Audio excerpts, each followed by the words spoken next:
여호와께로부터 예레미야에게 말씀이 임하니라. 이르시되 너는 여호와의 진분에 서서 이 말을 선포하여 이르기를 여호와께 예배하러 이 문으로 들어가는 유다 사람들아, 여호와의 말씀을 들으라. 만군의 여호와 이스라엘의 하나님께서 이와 같이 말씀하시되 너희 길과 행위를 바르게 하라. 그리하면 내가 너희로 이곳에 살게 하리라. 너희는 이것이 여호와의 성전이라 여호와의 성전이라 여호와의 성전이라 하는 거짓말을 믿지 말라. 너희가 만일 길과 행위를 참으로 바르게 하여 이웃들 사이에 정의를 행하며 이방인과 고아와 과부를 압제하지 아니하며 무죄한 자의 피를 이곳에서 흘리지 아니하며 다른 신들 뒤를 따라 화를 자초하지 아니하면 내가 너희를 이곳에 살게 하리니 곧 너희 조상에게 영원 무궁토록 준 땅이니라. 보라, 너희가 무익한 거짓말을 의존하는도다. 너희가 도둑질하며 살인하며 간음하며 거짓 맹세하며 바알에게 분향하며 너희가 알지 못하는 다른 신들을 따르면서 내 이름으로 일컬음을 받는 이 집에 들어와서 내 앞에 서서 말하기를 우리가 구원을 얻었나이다 하느냐. 이는 이 모든 가증한 일을 행하려 함이로다.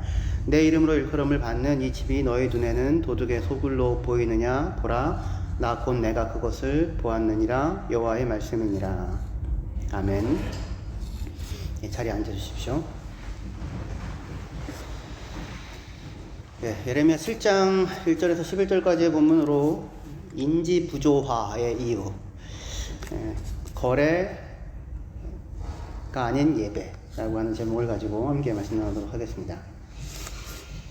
유다 백성들이 하나님의 말씀을 저버린 채 여호와의 성전에 와서 제사를 드리면서 스스로에 대해서 우리는 하나님을 예배하는 구원받은 백성이다 라고 그렇게 생각을 했습니다. 이웃들 사이에 불의를 행하고 나그네와 고아와 과부를 압제하고 무죄한 피를 흘리면서까지 자기의 욕망을 하나님으로 섬기면서도 그들은 성전을 보면서 성전에 와서 제사를 드리면서 하나님의 보호가 자신들과 함께 할 것이라고 하는 거짓된 환상을 믿고 있었어요. 근데 하나님은 그런 사람들을 성전에서 만나는 것이 아주 고통스러웠습니다. 예수님의 말씀을 통해서 잘 알려진 대로 강도의 소굴이 되어버린 성전을 보면서 하나님은 그들을 하나님 앞에서 쫓아낼 것이라고 그렇게 말씀을 하십니다. 예레미야 7장 15절에 보시면 내가 너희 모든 형제 곧 에브라임 온 자손을 쫓아낸 것 같이 내 앞에서 너희를 쫓아내리라 하셨다 할지니라. 이건 참 끔찍한 겁니다. 성전에서 쫓겨갔다, 집을 잃었다, 땅을 잃었다, 나라가 망했다, 또 고통스러운 일이지만 당연히, 그쵸? 근데 무엇보다도 눈에 들어오는 건 뭐냐면 하나님께서 내가 내 앞에서 너희를 내던지겠다라는 거예요. 사실은 굉장히 두려운 이야기인데 이스라엘 사람들은 근데 이게 무엇을 의미하는지에 대한 감각이 별로 없었습니다.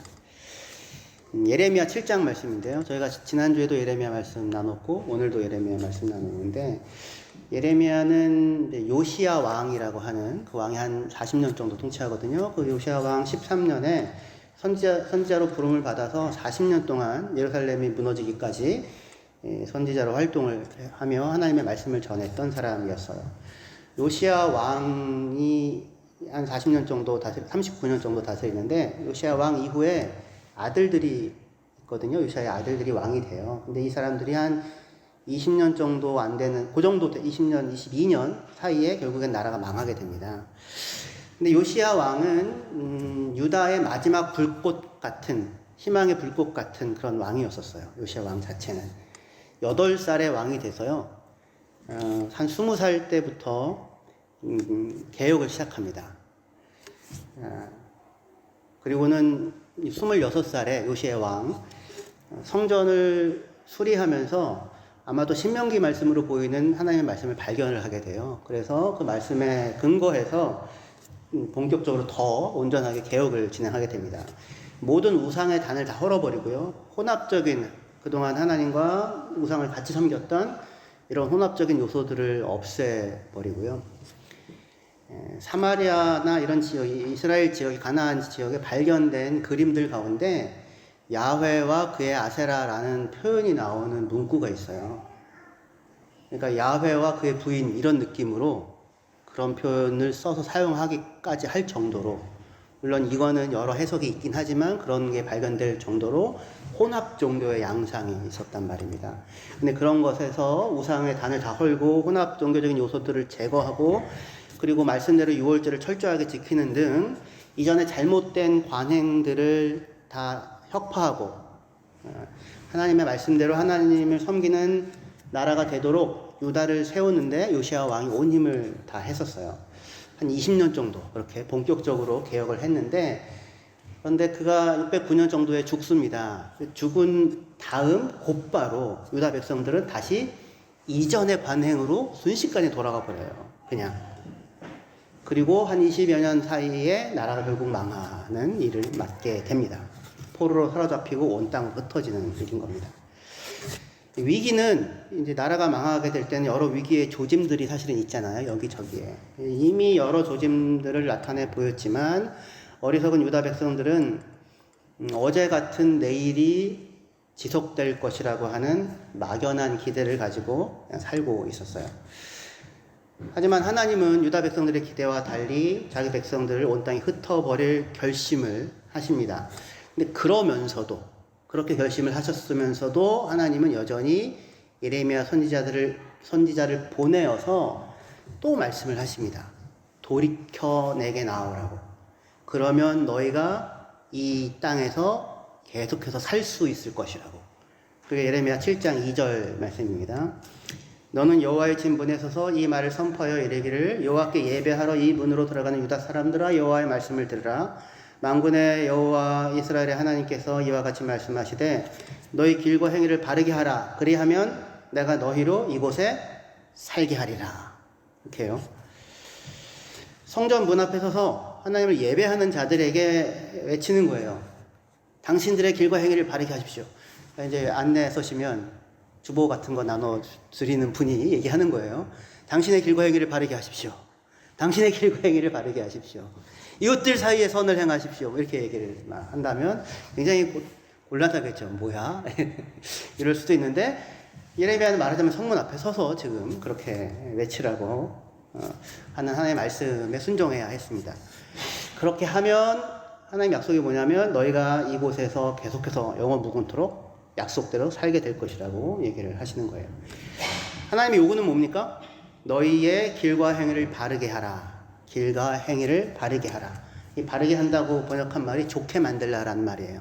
지난주에 봤던 거, 선, 좋게 만들다. 가인에게 하나님이 얘기했던 거, 좋게 만들라. 그 얘기예요. 너의 길과 행위를 지금 길과 행위가 어그러져 있는데, 뒤틀려져 있는데 옳게, 바르게, 좋게 만들어라. 그렇게 할 수만 있다면 너희가 이곳에서 살 것이다 라고 하나님이 약속을 주십니다. 근데 길과 행위를 바르게 하라는 얘기는 구체적으로 무슨 말인가? 이어지는 말씀에 예레미야 7장 5절부터 보시면 너희가 만일 길과 행위를 참으로 바르게 하여 이웃들 사이에 정의를 행하며 이방인과 고아와 과부를 압제하지 아니하며 무죄한 자의 피를 이곳에 흘리지 아니하며 다른 신들 뒤를 따라 화를 자초하지 아니하면 내가 너희를 이곳에 살게 하리니 곧 너희 조상에게 영원 무궁토록 준 땅이니라. 똑같은 말씀을 또다시 반복하세요. 길과 행위를 바르게 한다는 것이 무엇인지에 대한 구체적인 예를 말씀해 주시는 거죠. 그죠? 6절에 5절 하반절에 이웃들 사이에 정의를 행하는 것. 그리고 6절에 이방인과 고아와 과부를 압제하지 않는 것. 여기 이방인은 외국인이라고도 할 수 있지만 우거하는 사람들이에요. 그러니까 저와 여러분들 같은 사람들. 독일에 한결 집사님 얼마나 계셨어요? 3년? 얼마나 더 있을 수 있어요? 확실해요? 잠깐 머무는 사람들이에요. 잠깐 머무는 사람들. 회찬 집사님 독일에 얼마나 계셨어요? 11년? 앞으로 얼마나 더 계세요? 오래 있을 것 같아요. 오래 있을 것 같아요. 몰라요, 사실은. 누가 합니까? 그죠? 잠깐 머무는 사람이, 아브라함이 그랬어요. 스스로가 가나안 땅에서 오랫동안 살았음에도 불구하고 자기는 우고하는 자, 잠시 머무는 사람이라고 생각했어요. 자기 땅이 사실은 없었어요. 그러니까 그 땅에 권리가 없는 사람들, 비자를 계속 갱신해야 되는 사람들, 그 나라의 보호를 충분히 다 받지 못하는 사람들, 그러니까 주위에 있는 누군가의 선의, 돌봐줌이 지속적으로 필요한 사람들, 그런 사람들, 고아, 그렇겠죠, 당연히. 영어 성경은 이걸 fatherless라고 번역해요. orphan으로 번역하지 않고 아빠 없는 자녀. 고대에 엄마가 있어도 아빠가 없다고 하는 거는 그야말로 경제적인 아무런 요건이 없는 거니까 그런 누군가의 도움이 절실히 필요한 사람, 과부도 마찬가지죠. 그런 사람들에게 압제하지 말아라. 무제한 피를 흘리지 말아라 할 때 이게 무제한 피가 그냥 착한 사람 피 흘리지 말라가 아니라 아까 고아, 과부, 나그네랑 연결되는 거예요. 이 사람들의 피를 흘리지 말라는 얘기입니다. 왜냐하면 이게 굉장히 손쉽게 피를 흘릴 수도 있잖아요. 왜냐하면 원수를 갚을 그 사람이 아무도 없을 수 있는 상황이니까 쉽게 무시하고 그렇게 하지 말아라 라고 하는 겁니다. 그리고는 다른 신들을 따라 화를 자초하지 말아라. 이게 지금 말하자면 구체적인 그들의 행위를 바르게 하라, 너의 길과 행위를 바르게 하라 라고 하는 말씀이었어요. 근데 이 말을 뒤집어 보면 너희가 이렇게 하라는 얘기를 예레미야가 외친다는 얘기는 뭐냐면 지금 이스라엘 백성들은 이렇게 안 살고 있다는 거죠. 그렇죠? 고아와 과부와 나그네를 압제하고 이웃들 사이에 악을 행하고 그리고 무제한 자의 피를 흘리고 이방신을 섬기고 바알에게 분향하고 하나님도 섬기면서 다른 신도 섬기는 이런 모습으로 살아가고 있었다는 것입니다. 그런데 그러면서도 놀라운 것은 성전에 와서 이 사람들은 제사를 드리면서 스스로를 구원받은 하나님의 백성이라고 생각을 하고 있었다는 거예요.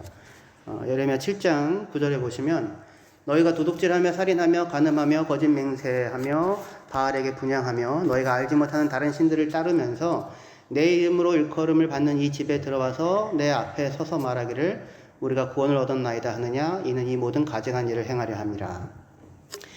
성전에 와서 제사를 드리는데 뭘 행합니까? 이 사람들이 도둑질을 하고 살인하고 간음하고 거짓 맹세를 해요.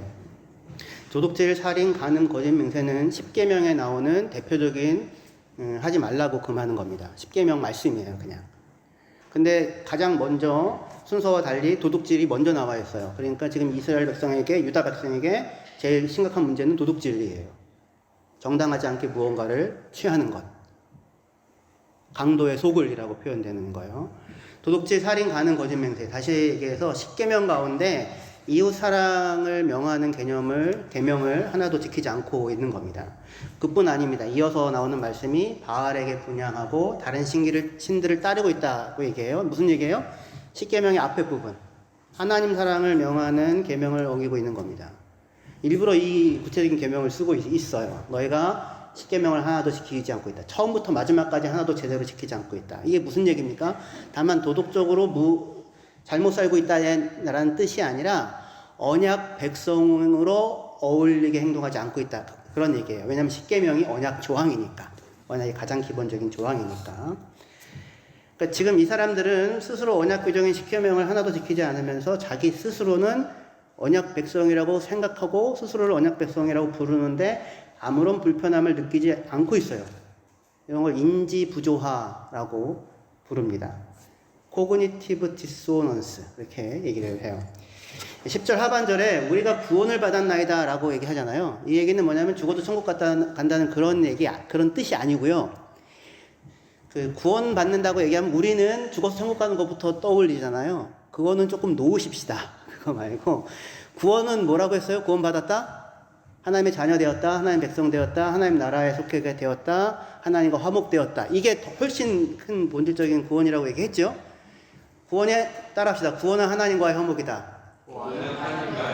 그러니까 뭐가 요청된다? 믿음이 요청된다고 했어요. 기억나시죠?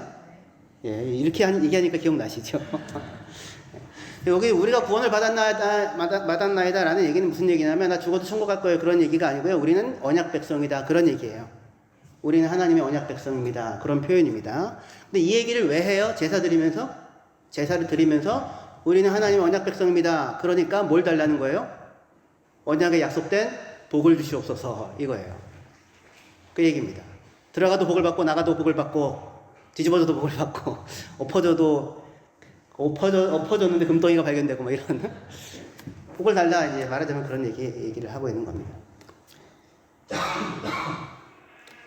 문제는 이스라엘 백성이 언약의 가장 기본이 되는 요구인 십계명을 하나도 지키지 않고 있다라는 거예요. 문제 상황은. 언약 백성으로서 우리가 그렇게 살겠습니다라고 약속한 자신들의 책임을 하나도 감당하지 않으면서 자신들은 하나님의 언약 백성이라고 말하고 있는 인지 부조화 상태 가운데 있는 겁니다. 이런 일이 어떻게 가능할까요? 말과 행동의 불일치, 믿음과 행동의 불일치. 이스라엘 백성들에게만 문제입니까? 아니면 우리들에게도 있습니까? 우리들에게도 있죠. 그죠? 목사님이 저렇게 말씀을 저렇게 하시면서 행동은 저렇게 하셔. 네. 확 와닿죠? 다 있어요, 다. 일정 부분씩, 그쵸? 그게 다 있다는 사실 일단은 인정하시면 좋겠습니다. 근데 지금 여기 심각하죠, 사실은. 이 지금 모습이. 언약의 계명을 하나도 지키지 않으면서 언약 백성이라고 얘기하고 있는. 근데 거기에 아무런 모순을 느끼지 못하고 있어요.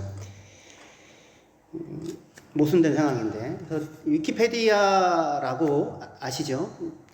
이게 무슨 학문적으로 의미가 있는 건 아니지만 그래도 저희가 찾아볼 때 쉽게 개념을 알 수 있는 위키페디아에 인지 부조화라고 치면 이런 내용이 나와요. 어떤 사람이 더 이상 술을 먹지 않겠다고 다짐을 했다고 생각을 해보자. 그런데 그가 소주 한 병을 마셨다. 이때 부조화. 그러면 부조화죠. 내가 다시는 마시지 않겠다고 결심했는데 마셨어요. 그러면은 스스로의 결심과 자신의 행동이 서로 어울리지 않는 거니까. 그럼 이 부조화, 불편한 상태죠. 불편한 상태를 줄이기 위해서 사람은 이런 4가지 방법을 사용한다는 거예요. 내가 옳다고 내가 말하는 것과 내가 하는 행동이 다를 때 사람들이 불편하고 하게 느끼게 될 때 사람들은 반드시 어떤 조치를 취합니다. 그래서 뭘 하냐면 자기 정당화를 하게 돼요. 대부분의 경우에. 그런데 그거 말고 이렇게 첫 번째 행동을 바꾼다 이럴 수 있어요. 이게 가장 정상적인 사실은 반응이겠죠. 그래서 앞으로 더 이상 소주를 마시지 않는다. 이게 부조화를 줄이는 방법일 거예요. 벗어나는 방법이죠. 인지 부조화에서 벗어나는 방법. 두 번째, 행동을 바꾸는 게 아니라 인지를 바꾸는 겁니다. 그래서 인지를 바꿔서 행동을 정당화하는 거예요. 조금씩은 괜찮아. 조금씩은 괜찮아. 세 번째, 새로운 인지를 통해서 행동이나 인지를 정당한다. 그러니까 조금씩 괜찮아가 아니라 새로운 인지. 뭐냐면 적당량의 술은 건강에 도움이 돼. 연구해 봤더니 그렇대. 적당량이 얼마냐가 문제죠. 적당량이. 적당량 한 번 시작했는데 적당량으로 끝낼 수 있느냐도 문제고. 그 다음에 네 번째, 마지막. 여기가 제일 심각한 상황인데요. 기존의 신념과 상충되는 정보를 무시하거나 부정한다. 아주 담대하게 얘기하는 거예요. 소주는 술이 아니다. 이렇게요. 맛있게 먹으면 0칼로리. 뭐 이런, 그런 걸 다이어트를 결심하고 맛있게 먹으면 0칼로리 이런 걸 하는 거죠. 어쨌든 이렇게 되면 소주는 술이 아니다로까지 나아가게 되면 소주는 마셨다 하지만 음주는 아니다. 술은 마셨지만 음주운전은 아니다. 이런 얘기들을 얼마든지 많이 할 수 있게 되는 거예요. 이 경우에 말과 행동이 다르고 믿음과 행동이 다른 것이 아무런 문제가 되어지지 않아요. 왜냐하면 행동에 대한 나의 평가, 나의 인지를 바꾸면 되는 거잖아요. 그런데 하나님은 뭘 바꾸라고 합니까? 뭘 바꾸라고? 3절에 그리고 5절에 너희의 길과 행위를 바르게 하라. 그렇게 얘기하죠. 너희의 길과 행위를 바르게 하라. 다시 얘기해서 너희의 삶의 방식을, 행위를 바꾸어라. 길과 행위를 바르게 하여라. 그렇게 얘기합니다. 그런데 이스라엘 사람들은 자기의 길과 행위를 바꾸는 게 아니라 자기들의 인지를 바꾸는 거예요. 자기의 생각들을 바꾸고, 그래서 하나님의 백성이라고 하는 것에 대한 정의를 바꾸는 겁니다. 성전과 예배에 대한 정의를 바꾸는 거예요. 이스라엘 사람들은 지금 성전에 맞죠. 성전에서 예배를 하고 있다고 생각합니다. 근데 하나님은 뭐라고 해요? 이건 성전이 아니래요. 성전이라고 얘기하는 건 거짓말이래요. 성전이 아니니까 거기서 행해지는 것도 예배가 아닌 거예요. 왜 그럴까요? 이스라엘 백성들이 생각할 때 제사를 드리고 제물을 드리는 것이 그들에게는 이게 예배예요. 근데 하나님이 볼 때 예배는 그게 예배가 아닌 거예요. 하나님이 볼 때 예배는 길과 행위를 바르게 하는 거예요. 하나님의 말씀을 따라서 살아가는 것이 예배예요. 그리고 그 하나님의 말씀을 따라 살아가는 사람들이 성전인 것이고. 그렇죠.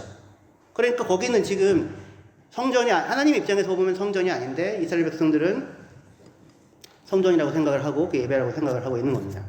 근데 아무 부조화를, 모순을 못 느끼고 있다는 사실이 아주 심각한 상태라고 하는 거죠. 이스라엘 사람들이 자기를 정당화하는 방식, 정당화할 수 있는 근거가 무엇이었냐면 제사를 드린다는 것과 성전이 거기 서 있다라고 하는 거였었어요. 성전에 와서 무수한 제물을 드리고 희생을 드립니다. 그러니까 자신들은 하나님을 예배하고 있다고 생각할 수밖에 없는 거죠. 그런데 하나님이 볼 때는 그들은 지금 하나님을 예배하고 있는 게 아니라 자기들의 욕망을 예배하고 있는 거예요. 하나님을 예배하고 있다면, 하나님을 예배한다면 누구의 말이 제일 중요해요? 하나님의 말씀이 제일 중요하죠. 그가 뭐라고 말씀하시나가 제일 중요하죠. 여러분 오늘 예배 자리에 나오셨죠? 그죠? 그럼 뭐가 제일 중요합니까? 말씀도 중요하고 하나님을 만나는 거잖아요. 하나님을 만나는 기쁨. 예배는 하나님 앞에 나와 하나님을 향한 우리의 사랑과 헌신과 감사와 이런 것들을 고백하고 표현하고, 그리고 그렇게 나를 맞으시는 하나님과의 만남을 갖는 거잖아요. 그렇죠? 그렇죠? 근데 지금 이 사람들은, 이 유대 백성들은 하나님의 전에 나와서 하나님의 말씀에는 귀를 기울이지를 않아요. 그리고 하나님에게도 별로 관심이 없어요. 제사를 드려요. 그럼 무엇에 관심이 있냐면 자기가 원하는 것이 있고, 그리고 자기가 두려워하는 것이 있어요. 원하는 것이 이루어지는 것과 두려워하는 것이 닥치지 않는 것이에요. 그래서 성경이 이렇게 얘기해요. 너희가 등을 돌리고 있다고 표현합니다. 성경에. 얼굴을 좀 보고 싶은데 얼굴을 하나님을 향해 안 보이고 어디를 향하고 있냐면 등을 이렇게 하고. 그러면 하나님은 얼굴을 보기를 원하시는데, 야, 얼굴 좀 보자, 야, 눈 좀 보고 같이 얘기 좀 하자, 내 말 좀 들어라, 귀를 기울여라, 이렇게 얘기하는데 이스라엘 백성들은 등을 지고 있어요. 하나님. 그럼 그들의 얼굴은 어디를 향하고 있을까요? 하나님이 아니라 자기가 드리는 제물과 제물을 통해서 얻기 원하는 무언가, 그죠? 자기의 이익과 자기의 욕망과 그리고 자기의 불안함, 두려움, 그것들이 일어나지 않는 것을 바라고 있는 것이죠. 그래서 이들은 스스로 성전에 나와서 자신들의 제사와 희생 제물의 규모를 보면서 스스로 감탄을 했고 그것을 경건이라고 생각했습니다. 심지어 이 사람들은 자기의 자녀들까지 불살라 바치는 일을 해요. 예레미야 7장 31절에 흰놈의 아들 골짜기에 도벳 사당을 건축하고 그들의 자녀들을 불에 살랐나니 내가 명령하지 아니하였고 내 마음에 생각하지도 아니한 일이라. 하나님은 이런 걸 절대로 원하지 않는데 이 사람들은 심지어 자기 자녀까지도 불살라 바치는 일을 한다고 합니다. 자기가 욕망하는 것을 이루고 자신이 느끼는 불안을 잠재울 수만 있다면 그들은 어떤 희생도 마다하지 않고 어떠한 재물도 아끼지 않고 있는 거예요. 그렇기 때문에 어떠한 희생도 마다하지 않고 어떠한 재물도 마다하지 않고 드리고 있기 때문에 스스로 나는 하나님의 백성이라고 생각하는데 어떠한 불편도 느끼지 않는 겁니다. 왜요? 자신들은 대가를 지불하고 있다고 생각하니까. 희생을 감수하고 있다고 생각하니까. 근데 그들이 그 희생을 하고 대가를 지불하는 것으로 섬기고 있는 대상은 하나님이 아니라 자기의 욕망이었던 겁니다. 예배하는 대상인 하나님에 대한 전적인 사랑과 헌신과 온전한 감사를 표현하는 것인데 지금 이스라엘 사람들은 하나님의 전에 와서 하나님을 우상처럼 상대하고 있는 거예요. 하나님과 거래를 하고 있는 중인 겁니다. 그 거래 행위를 예배라고 생각을 해요. 제사를 제물을 드리고 뭔가를 반대급부를 원하는 거죠. 그래서 우상 숭배는 언제나 이런 거래 구조를 갖거든요. 그래서 그냥 무슨 공짜가 아니고요. 우상 숭배는 원하는 것을 얻기를 원한다면 너도 무언가를 바쳐라 이렇게 요구를 합니다. 원하는 것을 얻기를 원한다면 너도 무엇을 바쳐라. 그런데 이들이 주고받는 것, 받기를 원하는 것과 드리는 재물 사이에 항상 심대한 불일치가 생겨서 하나님은 그것을 예레미야는 강도의 소굴이라고 이렇게 부르게 되는데요. 우상 숭배에서 주고받는 것의 불일치는 이렇게 나타나요. 시험에 붙기를 원하면, 좋은 대학에 시험에 붙기를 원하면 뭘 해야 됩니까? 열심히 공부를 해서 실력을 갖춰야죠. 근데 그 열심히 공부해가지고 좋은 대학에 붙으면은 복인가요? 복권을 사가지고 되면 복인가요? 여러분들 다들 좋은 대학 나오셨잖아요? 우리가 생각하는 게, 복 받았네. 그건 아직 복 아니에요, 그거는. 그게 복이 될지 어떻게 알아요? 하나님이 복이죠. 하나님을 알고, 하나님을 만나고, 하나님을 예배할 수 있는 자리가 복이죠, 그게. 그 자체가 복이냐, 저주냐, 이게 문제가 아니라, 근데 우상숭배의 구조 속에서는 그렇게 이제 나름의 복의 목록들을 정해놓고 그걸 얻게 했다고 하게 되는데, 시험에 붙어서 나는 내가 목표한 대학에 있고 거길 가길 원하면 그 좋은 거죠. 그죠? 최선을 다해서 열심히 공부하고 실력을 갖추어야 합니다. 근데 우상숭배 형식 속에서는 어떻게 해요? 뭘 하라고 합니까? 제 아들 꼭 이번에 어느 대학에 붙여주시옵소서라고 어디 가가지고 얘기하면 열심히 공부하시면 됩니다. 이래요? 그럼 거기 뭐 하러 갔어요? 부적을 주든지 뭘 하든지, 절대 떨어지지 않는 엿을 주든지 뭐 이렇게 하지 않아요. 근데 이제 부적을 주면 그 부적이 비싸죠. 그죠?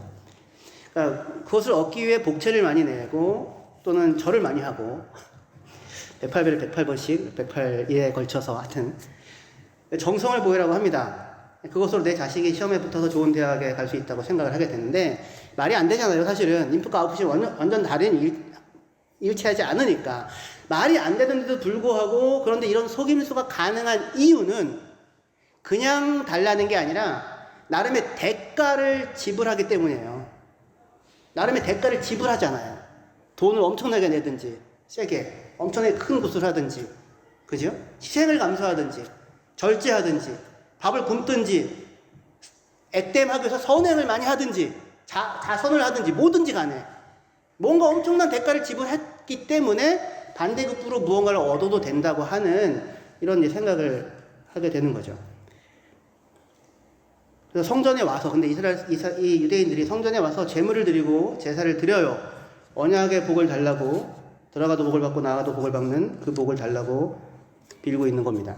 근데 예레미야는 이런 식의 이제 인지 부조화가 일어나는 곳을 강도의 소굴이라고 불렀고요. 예수님은 요한복음에 따르면 거기를 장사하는 곳이라고 불렀어요. 마켓플레이스라고, 시장이라고 불렀어요. 거래하는 거.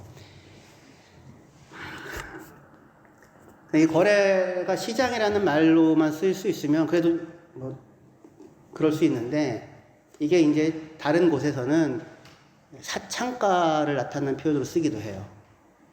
그러면 그게 무슨 얘기입니까? 돈을 얻기 위해서 자기 영혼을 파는 거예요. 너무나도 끔찍한 사실은 상황인 거죠. 이스라엘 백성이 하나님께 나와가지고 하나님을 만나고 하나님을 예배하고 하나님을 사랑하고 하나님을 예배하는 기쁨을 누리고 하나님의 사랑을 받고 사랑과 충성과 헌신과 감사와 찬양으로 만나는 이 복된 만남을 가질 수 있는 특권을 가지고 있는 하나님의 언약 백성인데, 나와가지고는 거래를 하는 거예요. 거래를. 근데 거래를 통하여 얻는 것이 뭐예요 도대체 결국에는? 그게 그들에게 참된 복이 될 수 있을까요? 그럴 수 없잖아요. 하나님은 이스라엘 백성을 사랑하여서 그들에게 참된 복을 주기 원해서 예배의 자리로 부르시는데, 이스라엘 사람들은 언약 백성이 되었다는 사실이 무엇인지를 알지 못하고는 마치 우상을 대하듯이 하나님을 상대하고 있는 중인 겁니다. 하나님은 나는 너희를 사랑하니까 너희도 나를 사랑하라고 말씀을 하시는데, 이 사람들은 우리는 사랑 따위는 필요 없고 우리가 당신에게 재물을 줄 테니까, 제사를 드릴 테니까 당신은 나에게 내가 원하는 걸 달라, 문제를 해결해 달라, 돈을 달라, 힘을 달라, 이렇게 하는 거래 구조 속에 있는 겁니다. 이 속에 모든 것들이 다 수단으로 전락해 버리죠. 하지만 그렇게 해서 돈을 얻고 힘을 얻으면 그걸 갖고 뭘 하시겠어요? 절 주시겠어요? 저한테 버리셔도 괜찮은데 이게 그 우상이에요. 우상. 돌이나 나무 그거 갖고 계속 그걸 국 끓여 먹을 거예요? 뭐 땔감으로 쓸 거예요. 사실은 그 자체가 아무 의미가 없는, 가치가 없는 것이잖아요. 언약은 본래 이런 상업적인 주고받는 거래가 아니라 서로에 대한 사랑을 고백하는 결혼 서약과 비슷한 거예요. 결혼 서약과 비슷한 거. 그러니까 결혼 서약하고 결혼할 때 제일 중요한 게 뭡니까? 다이아몬드 반지예요? 네, 맞아요. 여기 이딴만큼 주셨어요? 이딴만큼 거? 그 다이아가 왜 거기 의미가 있다면 이런 거죠. 우리 어떤 어려움과 힘든 상황이 있어도 결코 너를 향한 나의 사랑은 흔들리지 아니하고 흠이 생기지 아니하고 끝내 이 순도를 어떠한 어려움 속에서 지켜내겠다. 뭐 그런 거 상징할 수 있다면 의미가 있을지 모르겠어요. 커야 되겠죠, 그러면. 그게 서로를 향한 사랑, 서로를 향한 헌신. 결혼의 서약이 그게 중요한 것처럼 언약도 사실은 마찬가지입니다. 하나님이, 그러니까 하나님이 언약을 통해 원하는 것은 뭐냐면, 하나님은 그들의 하나님이 되고, 그들은 하나님의 백성이 되는 것. 이게 아주 단순한 얘기였어요.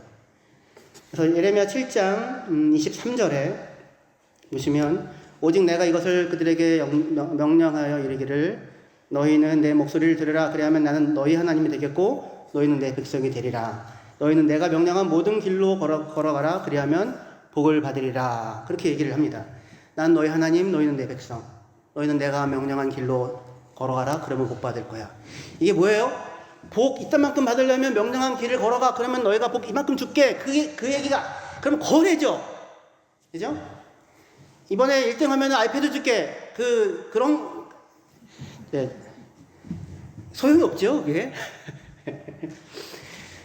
저희 아이들이 여기 있기 때문에 그 얘기를 할 수가 없어서. 그게 아니라 공부를 하는 게 복이잖아요. 공부를 할 수 있다는 게. 내가 명령한 길을 따라 걸어가라. 이게 복인 거예요. 이게 복이라고요. 하나님이 우리에게 원하는 것.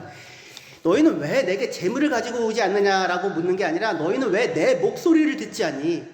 너희는 왜 내 얼굴을 보지 않니? 너희는 왜 나를 상대하지 않니? 너희는 왜 내가 명령한 그 길을 따라 걸어가지 않니? 왜 그 얘기하냐면, 그 명령한 길을 따라 걸어가는 것, 그 방식으로 살아가는 것, 그게 복이에요. 그게.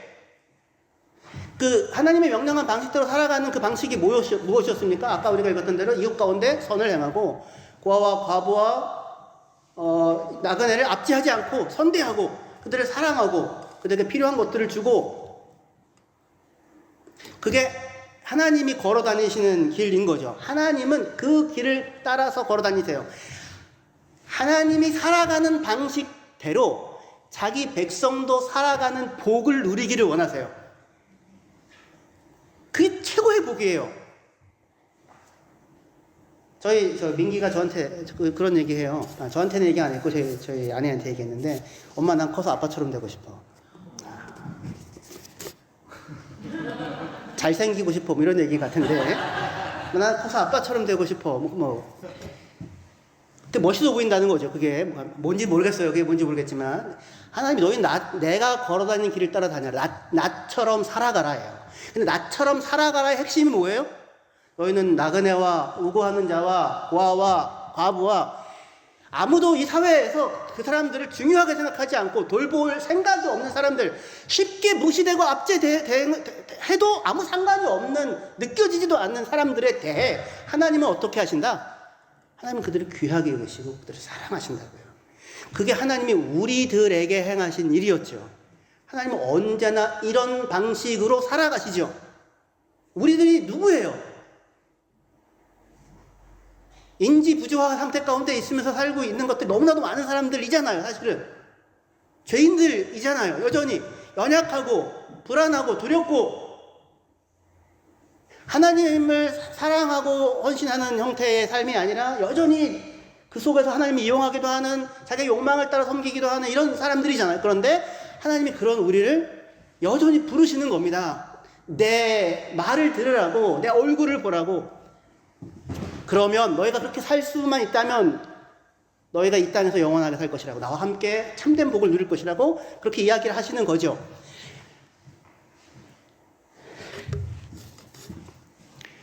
하나님은 저와 여러분들을 사랑하십니다. 그리고 우리를 위해서 십자가를 지세요.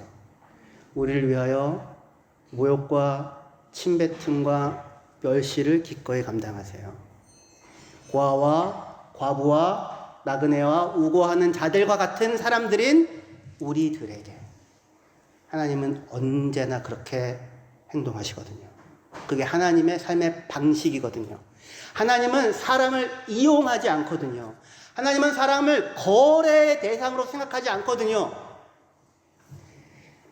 예배의 자리에서, 하나님은 예배의 자리에서 그 사람을 사랑으로 만나기를 원하시는데, 얼굴을 보고 만나기를 원하시는데, 그래서 그에게 필요한 참된 복을 주시기를 원하시는데, 사람들은 하나님 앞에 나와 하나님을 예배하는 게 아니라, 하나님을 사랑하는 게 아니라 거래를 하려고 하고 있다면 얼마나 그게 고통스러운 사실은 일이겠어요. 그런데 뭐가 복이에요? 하나님이 우리를 거래의 방식이 아니라 예배의 방식으로 누군가를 만나 주시는 것. 이것이야말로 참된 복인 것입니다. 우리가 누군가 사람을 만나는데 그 누군가와의 만남을 거래 방식으로 만나는 게 아니라 예배라고 하는 형태의 방식으로 사람이 사람을 만날 수 있다면 그게 복인 거예요. 그게. 사마리아 여인을 예수님이 찾아가요. 예배에 대해서 얘기하죠. 근데 이 사마리아 여인은 그동안 무수히 많은 남자들을 만났는데 한 번도 자기를 예수님처럼 사랑으로 대하는 인간을 만나본 적이 없어요. 남자를. 다 이용하다가 쓸모가 다 버렸죠. 그래서 남편 5이 있었는데 다 버림을 당하잖아요. 그런데 예수님을 만났는데 예수님은 다르게 자기를 만나는 거예요. 자기를 사랑으로 예배라고 하는 형태의 방식으로 만나시는 겁니다. 이용이 아니라 발을 씻으시고 그 여인을 사랑하시는 그러한 방식으로. 누군가를 한 인격이 이러한 방식으로 만날 수 있다면 그게 하나님이 살아가는 복, 하나님처럼 살아가는 복을 누리며 살아가는 것입니다. 이 길로 우리를 부르시는 것입니다. 어떻게 스스로 생각하실 때 여러분들은 누군가와 관계를 맺고 살아가실 때에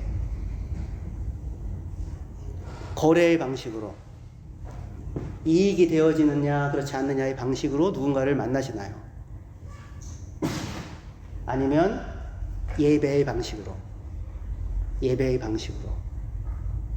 예수님이 죄인을 위하여 수치와 모욕을 감당하시고 자기의 피를 흘리셔서 그의 죄를 덮으시고 자기의 생명으로 그에게 생명을 주시는 이런 방식으로 여러분을 만나 주시는 사람을 혹시 만나 보셨습니까? 만났잖아요. 예수님. 하나님은 항상 그렇게 하십니다. 저와 여러분들에게. 그리고 그 방식으로 누군가를 만나라고. 그게 복이라고. 그렇게 말씀하시는 것입니다. 요 얘기 하나만 더 하고 마칠게요. 저도 사실은 늘 묻습니다. 나는 누군가를 이익과 손해 관계의 방식으로 누군가를 만나고 있나? 아니면 단 한순간 짧은 만남이어도 알바니아 가서 짧은 한 주의 만남이어도 누군가를 진정으로 사랑하고 아끼는 예배의 방식으로 누군가를 만나고 있나? 라고 하는 것을 스스로 늘 묻게 됩니다. 그 사람을 사랑하시고 그 사람의 길에, 누군가의 길에 빛을 비추어 주시는 모습으로 자신을 내어 주십시오. 여러분에게 이게 만약에 등불이라고 한다면, 등불을 제가 이렇게 들고 이렇게 서 있잖아요, 만약에. 그러면 제 얼굴이 잘 보일까요, 안 보일까요? 빛을 보면 빛이 환하게 보이는 게 아니라 계속 보면 껌껌해 보이죠. 그렇죠? 빛은 왜 비춥니까? 그 앞에 누군가의 길을 비춰주기 위해서 빛이 비춰지는 거죠. 그렇죠? 너희의 빛을 사람들 앞에 비추게 하여, 그렇게 얘기해요. 그러니까 우리가 빛을 비춘다면, 누군가를 예배의 방식으로 만나 누군가를 사랑하고 섬긴다면 우리는 우리의 빛을 어디에 비추어야 되는 거예요? 누군가의 발 밑에다가 비추는 겁니다. 근데 누군가의 발 밑에 빛을 비추고 있는, 정작 그 빛을 비추고 있는 사람은 어디 속에 있어요? 어둠 속에 있는 거예요. 그게 안 보이는 겁니다. 그게 안 보여야 정상이에요. 근데 그거를 후레쉬를 여기다 비추면 어떻게 돼요? 그럼 호로가 돼요, 호로가. 빛을 비추리라. 빛을 비추죠. 근데 호로가 되는 거예요. 내가 주인공이 되리라. 내가 내 힘을 얻으리라, 내 이익을 극대화하리라. 그 호러가 되는 겁니다. 그게 아니라 빛을 어디에요? 누군가에 비추고 나는 어둠 속에 있는 거예요. 하나님이 우리를 만나는 방식이고 누군가를 상대하는 방식입니다. 근데 우리는 너무나도 쉽게 내 이익의 도구로 누군가를 희생양으로 던져버리는 일들을 사실은 많이 하고 살기도 해요. 하나님은 그렇게 하지 않으십니다. 하나님은 그렇게 하지 않으시고 우리를 붙잡으시고 우리를 예배의 방식으로 만나주십니다. 저와 여러분들 또한 이 하나님을 따라 서로가 서로를, 자기 자신을 귀하게 대하시는 예배의 방식으로 만나시는 저와 여러분들 되시기를 주의 이름으로 축원합니다.